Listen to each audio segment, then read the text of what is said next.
Good morning. Good morning. What a surprise to see me up here. Huh? First, we're going to go to the back of the bulletin to look at what's upcoming. Of course, today's the 27th. We are now in worship service. After that, there'll be fellowship at 12.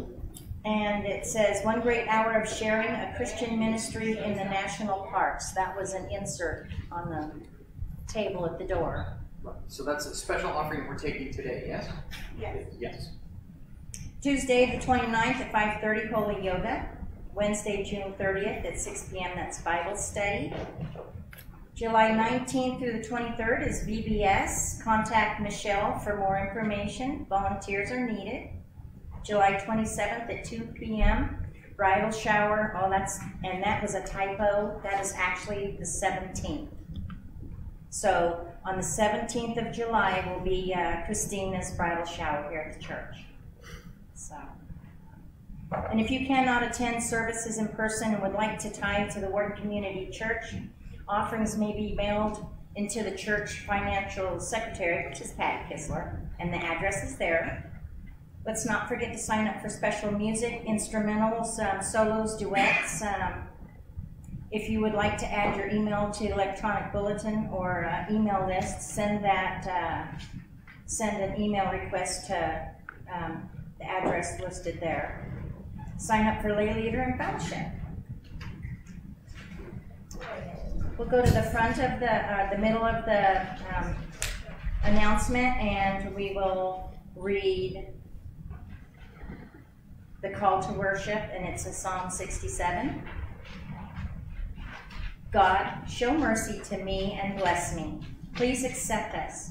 I hope every person on earth learns about you, God.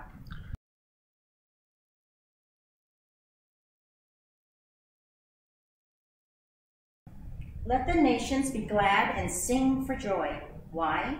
Because you judge people fairly and guide the nations on earth.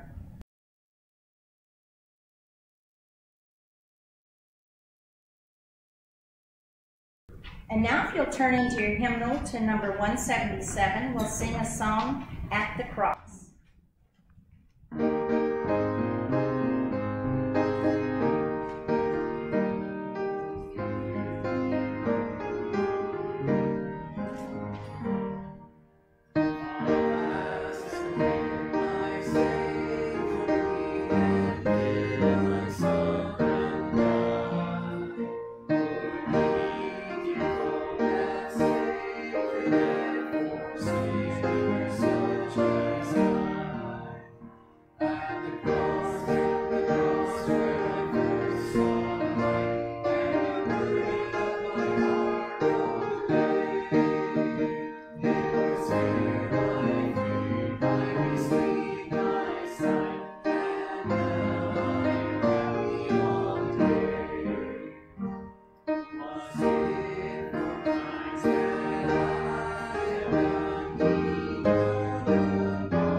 Now we will turn in our Bibles to Zechariah 12, 7 through 10. That's found on page 1484.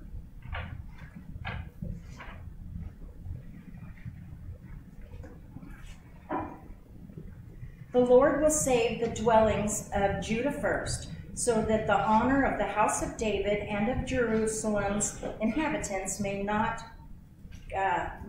be greater than that of Judah. On that day, the Lord will shield those who live in Jerusalem, so that the feeblest among them will be like David, and the house of David will be like God, like the angel of the Lord going before them. On that day, I will set out to destroy all the nations that attack Jerusalem. And I will pour out on the house of David and inhabitants of Jerusalem a spirit of grace and of supplication. Then they will look on me, the one they have pierced, and they will mourn for him as one who mourns for an only child, and grieve bitterly for him as one grieves for a firstborn son. That's it on Zechariah. We'll go to Titus 2, 14, 12. Oh boy, let me start over. Titus 2, 11 through 14, and that's on 1858.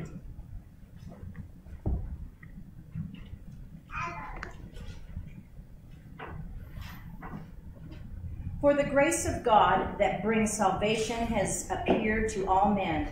It teaches us to say no to ungodliness and worldly passions, and to live self-controlled, upright, and godly lives in the present age, while we wait for the blessed hope, the glorious appearing of our great God and Savior, Jesus Christ, who gave himself for us to redeem us from all wickedness and to purify for himself a people that are his very own, eager to do what is good. This is the word of the Lord. Thanks be to God. Lord God, we thank you for these times of silence where we can bring our joys and concerns to you, the ones that we share out loud and the ones that we hide in our hearts. We trust that you hear us, that you know the situations far better than we do, and that you are there to meet and to minister to these people in your ways and in your time. To you, O Lord, we give our sincere thanks for all of your mercies, for who we are, with all of the gifts of reason and the endowments and faculties of body and soul. Thank you for health, for friends, the blessings of physical comforts and the conveniences of life. And yet more than these, praise you for Jesus, our Redeemer, and the knowledge that we have of our duty towards you. Your patience with us is overwhelming. The comfort and guidance of the Holy Spirit encompasses us. Your watchful providence and constant care encourages us. We hear your voice calling, beckoning us from the shadows of our souls, encouraging us to live in your light, nurturing a renewal of spirit and awakening a love that is the motivator of our hearts. Holy God, grant that we would have the grace to answer as we offer our praise. Alleluia, our Creator. We hear your voice calling, challenging us from complacency, pushing us from our comfort zone and prompting us to stand with the needy and the broken, persuading us to walk the road to wholeness. Holy God, grant that we have the courage to answer as we lift to you, Hallelujah, our Redeemer. We hear your voice calling, surrounding our spirit through the dailiness of life, inviting us to acknowledge a deep and steadfast faith that's always abiding throughout our life journey, reassuring us that your presence is constant and true. Holy God, grant that we would have the will to answer as we pray, Alleluia, our Sustainer. Lord, we entreat to you to continue these blessings all our days, and to give us grace to show our thankfulness in a sincere obedience to your will. All of this we ask in the name of your Son and our Savior, Jesus Christ, who taught us to pray together, saying, Our Father, who art in heaven, hallowed be thy name. Thy kingdom come, thy will be done, on earth as it is in heaven. Give us this day our daily bread, and forgive us our debts, as we forgive our debtors. And lead us not into temptation, but deliver us from evil. For thine is the kingdom, and the power, and the glory forever. Amen. Glory be to the Father, and to the Son, and to the Holy Ghost, as it was in the beginning, is now, and ever shall be, world without end. Amen. Amen. And now we're going to sing a song called Kind and Merciful God. This is number 417 in our hymnal. I think this one is one of the ones recommended by the National Association for us to join with churches all over our country singing this one together. Now be warned, I know that one sharp makes you think it's in the key of G. This is an E minor song, so this is a bit of a lament, yes? All right, Jane, go ahead and play it for us, and we'll see if we can get through this.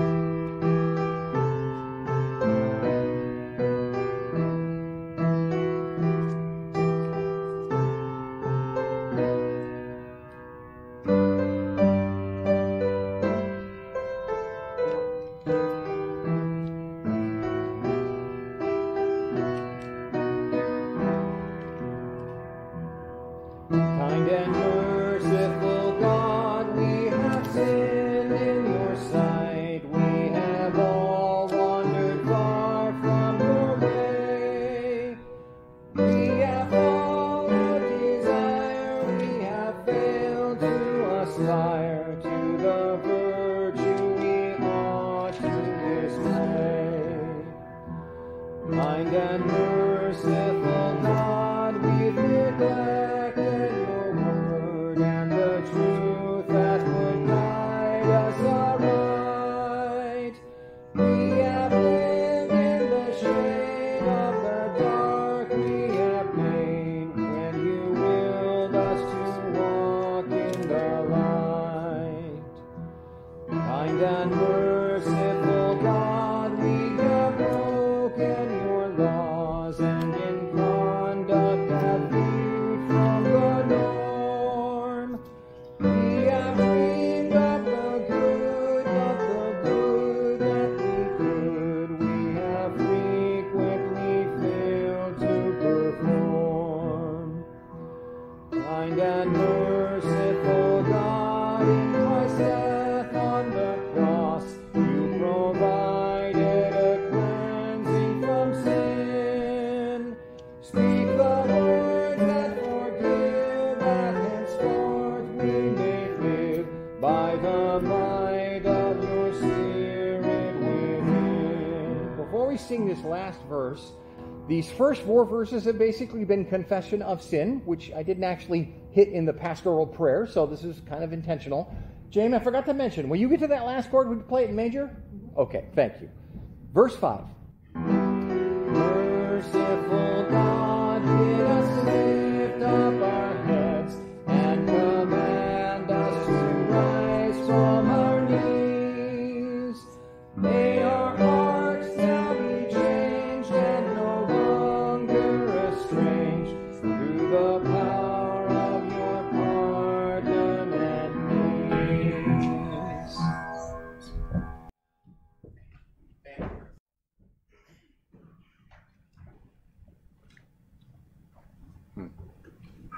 And now we're going to ask the Holy Spirit to come and move among us and shape us and to prepare us to become more like Christ through the reading and the contemplation of the Word this morning. So let's pray together.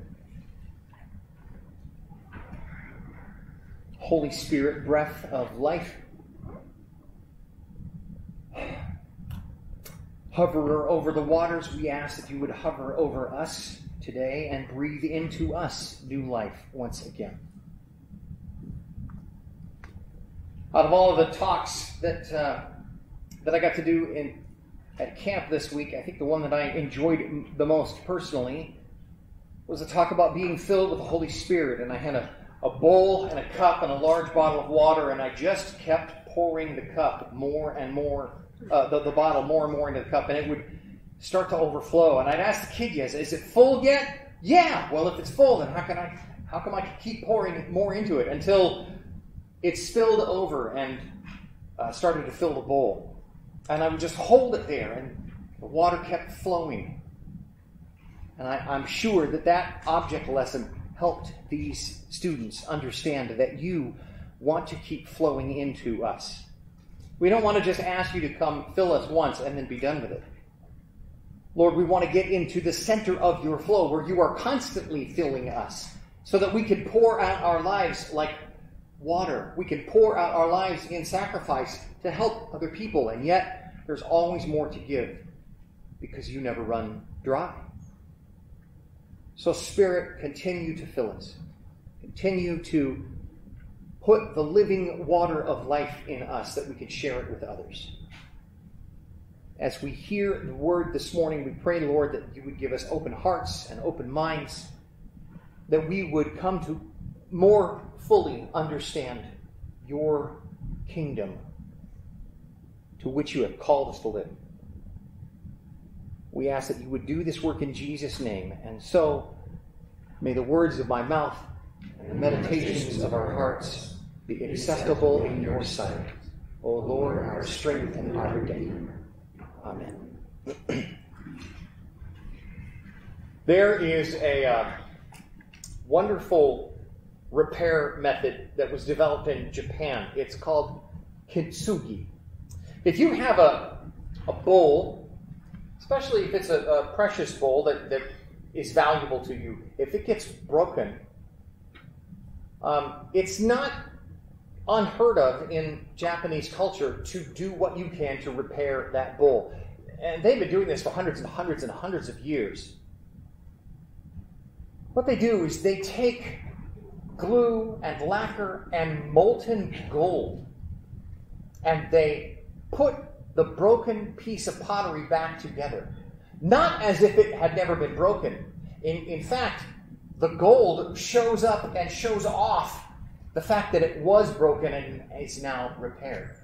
This idea to repair a cracked or shattered piece of pottery turns something that was somewhat valuable into something that's even more precious. I love that idea. It preaches well. Because we are broken people, yes? And yet God doesn't just leave us in a broken state. God picks us up, redeems us, buys us back, puts us back together with his Son showing in the cracks. I am more valuable as an acknowledged broken sinner fixed by Jesus than I ever was before. And it really brings me to the idea of this combination of the ordinary and the sacred. The ultimate combination of the sacred and the ordinary is Jesus himself.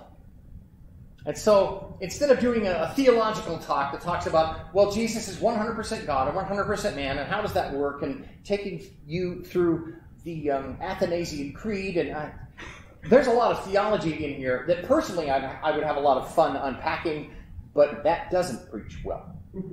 So I took these two scriptures, one from Zechariah from the Old Testament and one from Titus in the New Testament.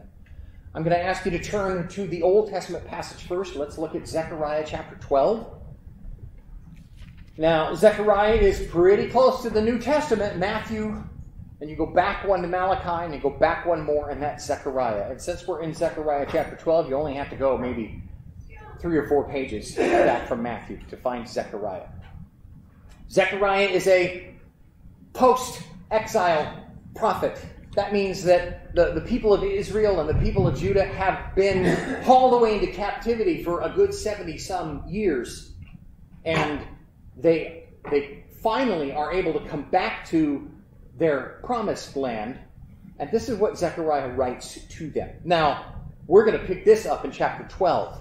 This is a little bit later, after he has been dealing with the hearts of the people who have returned. So let's read about this ultimate combination of sacred and ordinary. We'll start off in chapter 12, verse 7. And we'll just read 7 through 10. The Lord will save the dwellings of Judah first, so that the honor of the house of David and of Jerusalem's inhabitants may not be greater than that of Judah.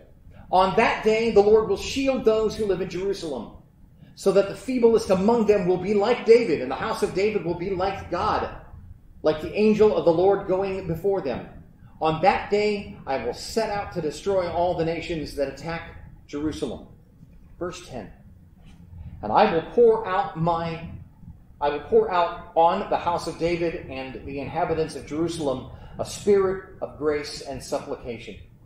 They will look on me, the one they have pierced, and they will mourn for him as one mourns for an only child, and grieve bitterly for him as one grieves for a firstborn son. The ultimate combination of sacred and ordinary. First of all, there's the truth that God thought up the plan of how sacred and ordinary would be joined together. God invented this idea. Now, when we apply this to the person of Jesus, this is where we're reaffirming the idea that Jesus is God. Jesus is 100% God. To give us a little bit of context here, verse 7, this prophecy that Zechariah gives is not about the first arrival of Jesus as the baby. Zechariah is prophesying here about Jesus' second coming, which we have yet to see. This is about the sky cracking and Jesus saying, okay, now it's time to wrap everything up. The first arrival of Jesus, baby in a manger, wise men, Christmas, that's in chapter 9. This is later. This is his second return, just so we're clear. And God's plan in verse 8 is pretty explicit. On that day, the Lord will shield those who live in Jerusalem. He is going to rescue his chosen. God's plan has always been to rescue his called people, the Jewish people. They're called chosen for a reason. They belong to Jesus. God himself is invested in the protection of his people, verse 9. It says that he sets out to destroy all the nations that attack Jerusalem. This, of course, is referring to that there's going to come a time when pretty much all the nations of the world are going to be adamantly against Jerusalem. And yet, God will rescue. That's a promise. Verse 10, I love this. Now, there's some neat theology in here that I do want to make sure we unpack. And I will pour out on the house of David and the inhabitants of Jerusalem a spirit of grace and supplication. There is going to come a time when the chosen children of Israel are going to respond to the grace of God given in Jesus himself. That's coming. God will redeem and rescue Israel. He has promised that all the way back in Genesis. He reaffirmed that promise with Noah and with Abraham and with Moses. He does it over and over again. That promise becomes fulfilled in the person of Jesus and will be ultimately fulfilled for everyone on his second return. God will dispense grace through Jesus. And look at the very end. There's a couple of pieces of theology I want to make sure we catch. They will look on me. Now this is God speaking through Zechariah.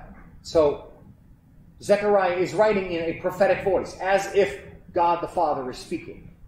And so he says, that this is what God says, they will look on me, the one they have pierced. And they will mourn for him. So now there's a kind of a specific There's an inclusion. They will look on me, the one they have pierced, and they will mourn for him. There's going to be an actual physical him who. And it's kind of tricky to play with verb tenses when you're dealing with prophecy, right? Because at the same time, this was written hundreds of years, 516 years before Jesus shows up on the scene, 540 years before he is pierced, and yet future tense shows up here. They will mourn for him, as one mourns for an only child, and grieve bitterly for him, as one grieves for a firstborn son. Now, keep in mind that when the piercing was done, when Jesus died on the cross, the nation of Israel as a whole did not mourn for Jesus. They thought he was a rabbi gone astray. But when he comes back in this second advent, when Jesus makes it clear that he is the conquering Messiah as well as the suffering servant, then Israel will recognize him and go, oh, and they will gasp with sorrow. Oh, Lord, what did we do? Why did we do that? Now, we looked at this a little bit last week. The reason why is so that we, the Gentiles, the grafted, would be able to see the work of God, which we weren't paying attention to before. Zechariah, this part says that now the chosen will pay attention as well. God thought up the plan. God himself had thought up the plan. This is God functioning in his Godhood. The one who knows all of the past and all of the future has made himself ready to be pierced. This is not what we would consider a typical Trinitarian passage. But we understand that God the Holy Spirit is the one who is inspiring Zechariah to write from the viewpoint of God the Father, saying, I am the one whom you have pierced. That, of course, is Jesus. God all over the place. The ultimate combination of sacred and ordinary. God thought up the plan. Jesus is 100% God. And so we turn to the New Testament and we look at the truth that God became a man. God became a man. And we'll look at this in Titus chapter 2, verses 11 through 14. Titus chapter 2, 11 through 14. Page 1484 in your Pew Bible. For the grace of God that brings salvation has appeared to all men. It teaches us to say no to ungodliness and worldly passions and to live self-controlled, upright, and godly lives in this present age while we wait for the blessed hope, the glorious appearing of our great God and Savior Jesus Christ, who gave himself for us to redeem us from all wickedness and to purify for himself a people that are his very own, eager to do good. The ultimate combination of the sacred and the ordinary. God thought up this plan and God became a man. Now, in verse 11, when Paul writes to Titus and he says, the grace of God that brings salvation has appeared, he's not referring to Jesus the person. He is referring to the idea that God keeps his promise that he made in Zechariah chapter 12, verse 10. God promises there's going to come a day when grace is going to be seen everywhere. Joel says that same thing. In the latter days, I'm going to pour out my spirit on all flesh, and your young men are going to dream dreams, and your old men are going to have visions, and your young women are going to prophesy, and that's the age we're living in now. So when we see Paul talking to Titus, he's saying that salvation has appeared to all men. He's not talking about the person of Jesus. He's talking about the function of the Holy Spirit in the church, in all of us. God's intent is to save everyone. God wants to save everyone. And that intent, 2 Peter 3:9, God wants all to come to repentance. He won't force it. There are some people who are going to just be bound and determined to, in my opinion, find the biggest handbasket they can and stick their fingers in their ears and march right into it and wait for it to go down. But God wants, intends to lead as many people as possible to Christ. And that affects us in real world ways. Grace prompts us, it prompts the giving of faith. Grace, in other words, another way to say that is God's riches at Christ's expense. Grace is the attitude that God has wanting to rescue us. Faith is the means by which He puts that faith in us. You know, the engine isn't going to run until there's fuel. Now there's fuel. Now there's spark. Now we can be fired up for Jesus. Quite actually, that faith is added to us. Ephesians 2:8-9 for further details. And that's made possible by grace and truth made flesh in the person of Jesus Christ. John chapter 1 verse 14. We have seen His glory. The Word has become made flesh, full of grace and truth. Look at verse 13 here for a moment. While we wait for the blessed hope, the glorious appearing of our great God and Savior. Again, this, like Zechariah, is referring to His second return. There is going to come a time when Jesus, just like the angel said in Acts chapter 1, I want to say around verse 10, why are you guys standing around here looking? The same way that He left, He's coming back. Jesus will return in the clouds, and every eye will see Him, and we'll all go, there He is! Today's the day!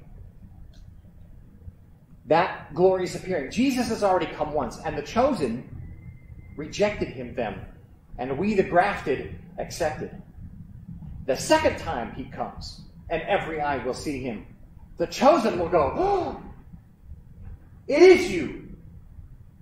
Golly, the Gentiles were right all this time. And it's up to us, not to rub it in, but like, hey, we joined your family. We're just glad that you're, aware, and now we can all go up to the marriage supper of the Lamb. You see, in verse 14, we get this idea that Jesus gave Himself for us to redeem us from wickedness and purify for Himself. God the judge becomes man the sacrifice, so that all men, chosen and grafted, can be His own, purified, prepared for good. So on one end of the scale, I suppose you have 100% God, who has made this plan to rescue all of humanity. On the other end of the scale, you have 100% man, who has to be just a man. He has to be just like you and me in order for that sacrifice to be valid. If Jesus was some kind of extraordinary super being, then His dying on the cross wouldn't matter for us. So how can both of those things be true? And I'm going to close by asking you to turn in your Bibles to Philippians. Philippians chapter 2, verses 6 through 11. At the bottom of your notes, I wrote the reference down so that you can get to this. Philippians chapter 2, verses 6 through 11. This is how both of those things can be true at the same time. Starting with verse 5, your attitude should be the same as that of Christ Jesus. This is specifically who we're talking about. So now, verse 6. Who, being in the very nature God, did not consider equality with God something to be grasped, something to be held on to, but made Himself nothing, taking on the very nature of a servant, being made in human likeness.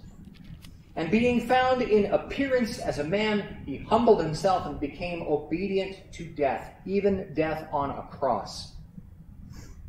Therefore, God exalted Him to the highest place, gave Him the name that is above every name, that at the name of Jesus every knee should bow, and every tongue confess on heaven and on earth and under the earth, that Jesus Christ is Lord, to the glory of God the Father.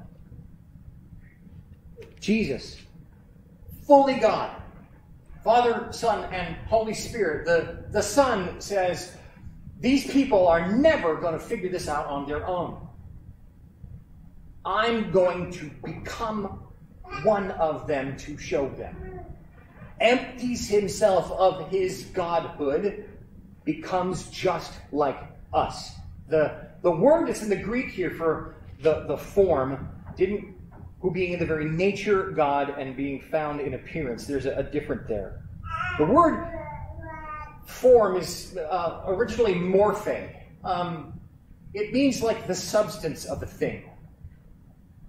Now, we had at camp this week, Wes had a craft set aside where the kids made concrete stepping stones, concrete rocks that they could, here I raise my Ebenezer, a reminder stone.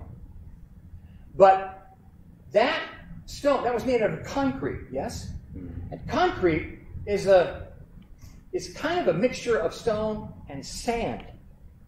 And a kind of very earthy type of glue. So it's not technically stone. It's made out of much the same stuff that stone is, but it's formed differently. Jesus is made out of the same stuff as the Father and the Son. He is of the same nature, and yet he willingly gave that up and took on our nature, took on our form. Because our form, our humanity, had been spoiled by sin. The wages of sin is death. So therefore, if any one of us, fallen people, said, you know what, I'll take one for the team, I will die for the sins of the world, there'd be a problem. Our own sins deserve death. And if we died, we would only pay for our own sin, and it wouldn't pay for anybody else.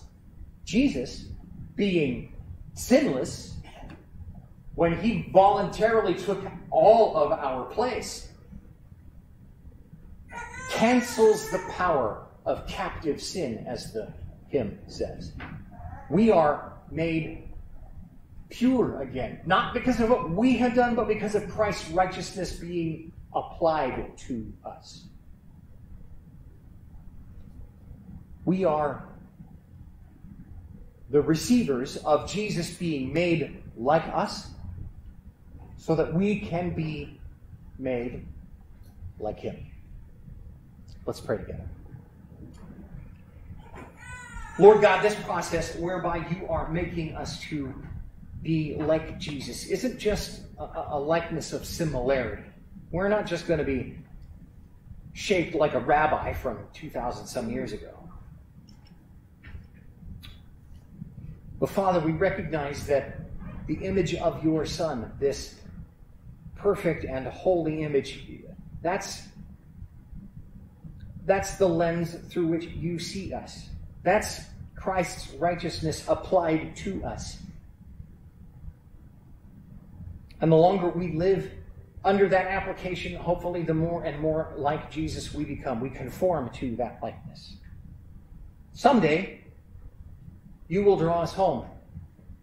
And we will step into eternity, and we will shuffle off this meat tent, this mortal coil, and we will be in your presence. And we won't have faith anymore. We'll have knowledge. We'll know. We'll see you face to face. We will know you even as we are fully known, the word says. And we can finally drop all of that sin and the weight which so easily entangles us.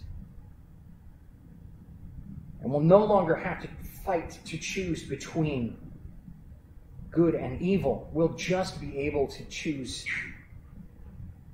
completion, perfection, goodness, sinlessness. Give us grace and patience and peace until that day. And as you are working with us, do so in such a way that people who are seeing that process are drawn to it, and thereby drawn to you. We ask all of this in Jesus' name. Amen. That process is all wrapped up in the idea of grace. And so I knew, as soon as I was going to be preaching on that, I knew that I was going to want to sing a song called Grace Greater Than All Our Sin. So I got all excited. I went to our Red Book Index. It's not in the red hymnal. It's in our old brown one, though. Good old brown hymnal. Yeah. So I ran off that page. It's on the other side of your sermon notes. So let's stand together and sing grace greater than all our sin.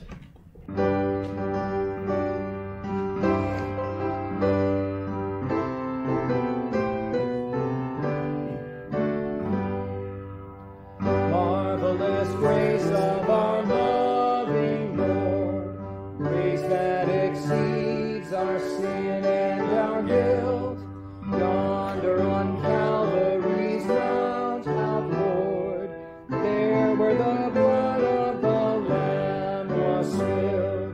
Grace, grace, God's grace, grace that will pardon and cleanse within. Grace, grace, God's grace, grace that is greater than all our sin. Sin and despair like the sea waves cold, threaten the soul with infinite loss. Grace that is greater, yes, grace untold, points to the refuge, the mighty cross. Grace, grace, God's grace, grace that will pardon and cleanse within.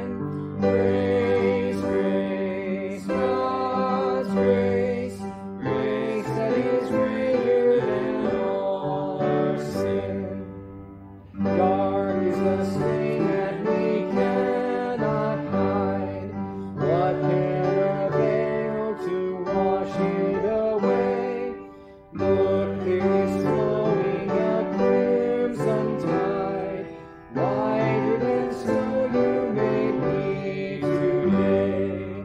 Marvelous grace, infinite grace, grace that will pardon and cleanse within. Marvelous grace, infinite grace, grace that is greater than all our sin. Marvelous, infinite, matchless grace, freely bestowed on all who believe. You that are longing to see His face, will you this moment His grace receive? Marvelous grace, infinite grace, grace to pardon and cleanse within. Marvelous grace, infinite grace, grace that is greater than all our sin. Now, just a reminder that we are receiving our offerings at the back of the congregation. For those of you who are at home, please consider how you might be able to support the ministries that have been helping you with your gifts of time and talent and treasure. Let's sing our doxology, and then we'll close by singing Blessed Assurance.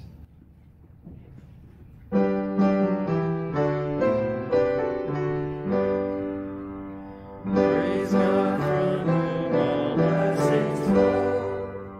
Praise Him, all creatures here below.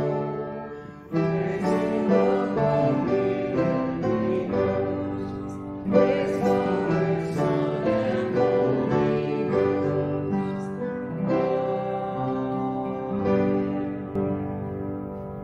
And now let's sing number 359, Blessed Assurance.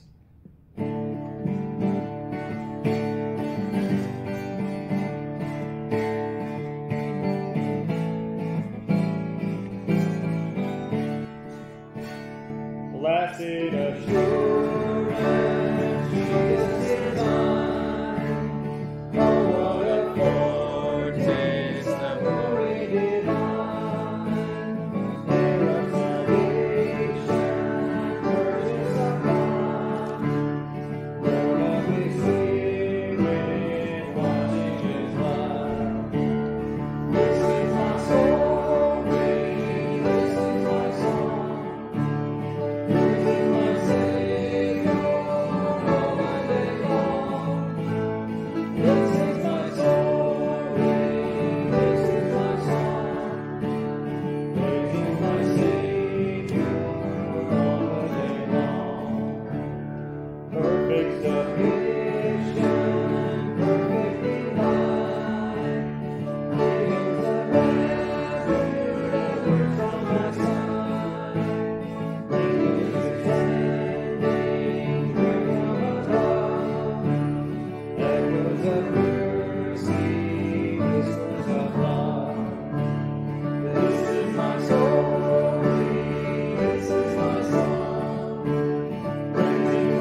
may you go in peace and courage and strength, seeking the Father, the Son, and the Spirit in all you see and all you do, so that all who encounter you might experience him at work.